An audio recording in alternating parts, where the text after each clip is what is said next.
Okay, buyer ni dia beri blender pisau butterfly dari kedai saya. Dia cakap barang tidak sama dalam gambar patch. Okay, sekarang saya buka dan tunjuk. Nah, design dia ini. Lepas tu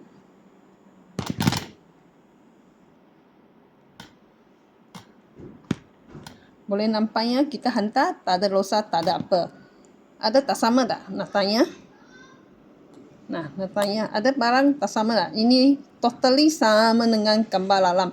Sepatutnya buyer ini dia ada beri 3 order dalam kedai saya. Lepas tu dia terus buat return. Arahan dia semua ialah barang tidak sama dalam gambar. I tak tahu dia fikir apa.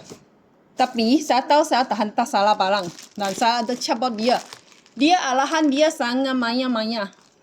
Kalau you betul-betul tak nak beri online atau you rasa online punya barang tak puas hati awak, sila jangan beri online. Sebab you ini macam hanya boleh jadi kacau dan bagi masalah dengan platform seller dengan Korea saja. Nampaknya semua samanya. Tapi arahan dia soal dapat dia pattern maya lah. Dia cakap apa-apa pun ada lah. Buyer ni sila ambil hati sama dengan orang lainnya. Kalau nak main, nak kacau, sila jangan beri online-nya. Terima kasih.